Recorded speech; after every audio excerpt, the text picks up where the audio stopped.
Certo. E daí? Quer dizer, a sua obra, ela está escudada nessa premissa do humor mesmo? Sim. Ou não? Quer dizer, é a base da sua obra? Eu gosto. Como... Eu gosto. As minhas palestras para as crianças, para adolescentes e para professores costumam ser muito animadas. Porque a gente já vive uma vida, né, amigo, de tanto sofrimento, tanta dificuldade. O aluno em si já passa 5 horas dentro de sala de aula, ainda chega em casa, ainda tem que fazer dever de casa. Então, já que ele vai trabalhar com um livro que ele é obrigado a ler, por que não um livro divertido? Um livro que vai falar a língua dele, um livro que vai ser permissivo até certo ponto, obviamente, sem atrapalhar o movimento de educação e cidadania que a escola propõe. Essa que é a minha ideia. Agora, como é que são essas palestras? É porque você faz uma palestra chamada de performática. Sim, quer dizer, como é isso?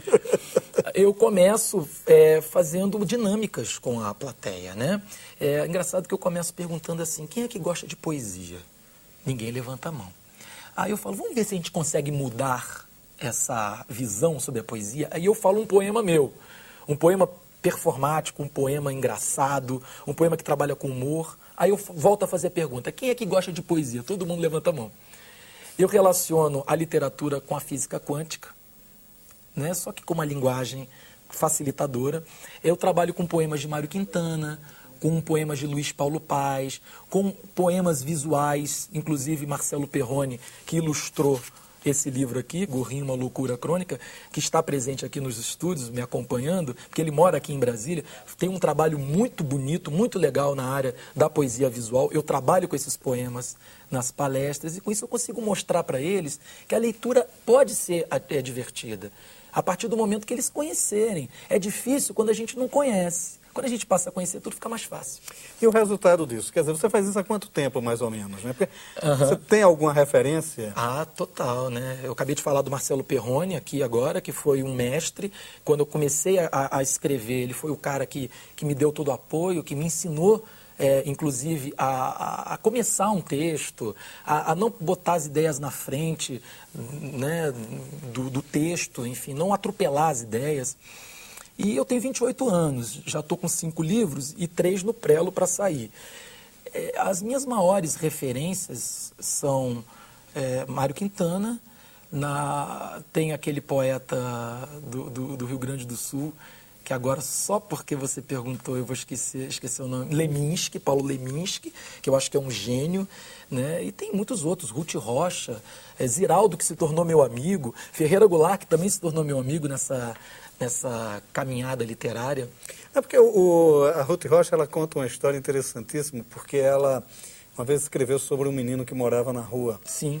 Dela, o Beto. Era um livro infantil, A Árvore do Beto, que ele defendia uma árvore que tinha lá. Né? E um dia ela está no lançamento de um outro livro, chega o Beto com a filha. Né? Quer dizer, esse tipo de referência, quer dizer, a partir dos seus livros, você acredita que ele chega à literatura?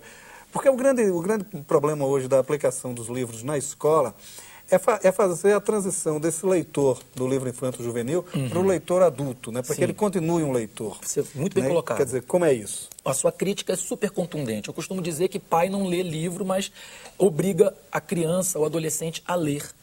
Eu acho que esse movimento começa em sala de aula, mas eu também acho muito errado, às vezes, a gente obrigar o aluno a ler uma leitura que talvez ele não esteja preparado.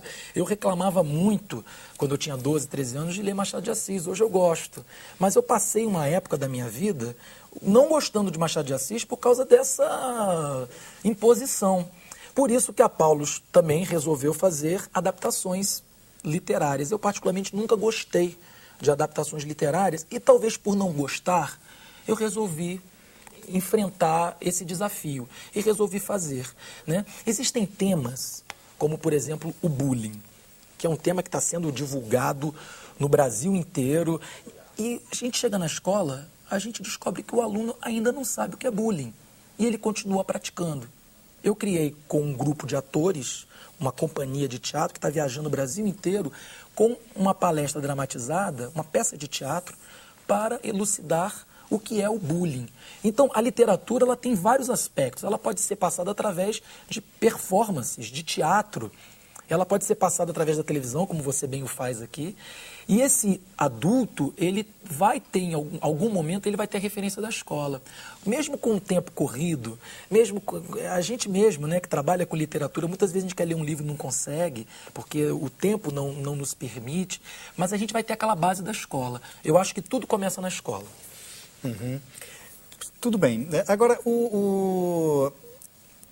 a grande crítica que eu faço a isso, acho que é uma crítica, enfim, é uma opinião, uma opinião que eu tenho sobre Perfeito. isso, é exatamente essa transferência da função da família também para a coisa. Exato. Né? Eu não sei se isso é importante, porque eu até hoje não sei porque é que eu leio. Eu sei que eu leio, e, enfim. É porque é prazeroso. Não tinha livros lá em casa também, não tinha, a cidade que eu morava não tinha livraria. Não tinha essa cultura de pegar um bom livro e ler, né? Não, leio, pô. Talvez porque eu seja muito preguiçoso, aí não tinha o que fazer, ficava lendo. Era muito bom, que ócio bom, hein? O ócio criativo. Um ócio criativo. Olha, eu vejo da seguinte maneira, se você pensar num barco agora, se você fechar os olhos e me disser o que você imagina de um barco, você pode fazer isso para mim agora? Tudo bem. Fale para mim como é que seria esse barco, imagina esse barco para mim. Basicamente, a minha visão passadiça, eu viria uma caravela. Uma caravela? Quantas velas? Era chegada de Cabral, de cabral, né? Coisa, feita de madeira. Né? A coisa tem que ser heróica, né? Ok. Feita de madeira, colorida. Não. Se eu for imaginar um barco, se o Marcelo Perrone for imaginar um barco, se qualquer outra pessoa for imaginar um barco, qual é a probabilidade dele imaginar um barco igualzinho o seu? Nenhuma. Então a gente começa a analisar que cada um tem uma diferente leitura sobre a palavra barco. Não é verdade? Imagina aquela pessoa que sabe juntar as letras. B-A-B-A-R-C-O, barco. Mas ela não consegue fazer essa cognição, porque ninguém nunca ensinou a ela a imaginar um barco. E ela não consegue entender que o barco dela, às vezes, é diferente do seu. Então ela não vai saber fazer a leitura da palavra barco. Esse é o analfabeto cultural. O semi-analfabeto. Ele sabe juntar as letras, mas ele não entende o que ele está lendo. E isso está em todas as classes, não só a classe mais pobre, como também as mais abastadas. A gente vê hoje pessoas na universidade, eu já dei aula em universidade, a gente vê pessoas assim. Leia novamente. Esse exercício da leitura tem que ser eterno, nem que seja jornal gibi, bula de remédio, mas que senão você não consegue manter essa cultura de conseguir colocar numa tela mental aquilo que você está lendo. Para mim, esse é o maior problema justamente nessa transferência que você está se referindo. E aí,